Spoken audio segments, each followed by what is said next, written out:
Selamat siang Indonesia, Anda menyaksikan seputar Bali terkini pukul 11 WITA bersama saya Dai Surya. Bali secara historis sudah memiliki tradisi, budaya, dan komitmen religius tersendiri dalam bentuk sebuah organisasi masyarakat yang bernama Subak. Dalam perkembangannya, Subak kini perannya perlu ditingkatkan dan dioptimalkan guna menunjang pertumbuhan di sektor pertanian.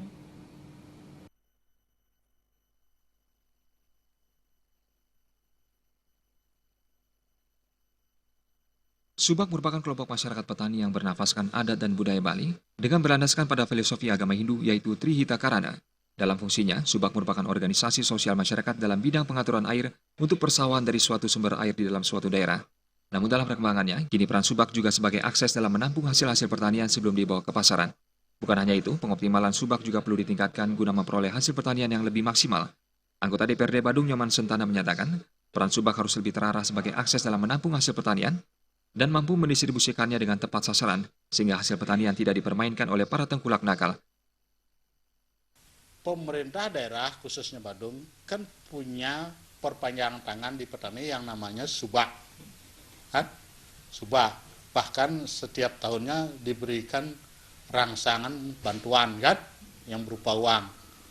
Nah, seyogianya Subak ini berperan aktif mengkapling areal-areal Subak itu.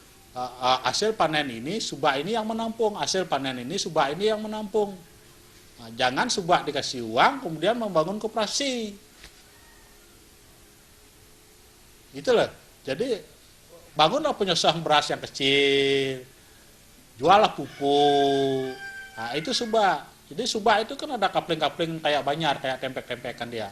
Nah, itu. Jadi khusus menangani Subak ini arealnya. Nah, itu kemudian Bulog juga perlu diaktifkan kembali. Dalam eksistensinya, Subak harus mampu memberikan peran dan pelayanan yang efektif dan strategis di dalam pengelolaan sumber daya air maupun fasilitas lainnya, sehingga pertanian dapat bertahan di era globalisasi ini. Darta dan Krisnananta, Bali TV. Pemirsa, sekian seputar Bali terkini kali ini. Terima kasih untuk perhatian Anda. Salam Indonesia.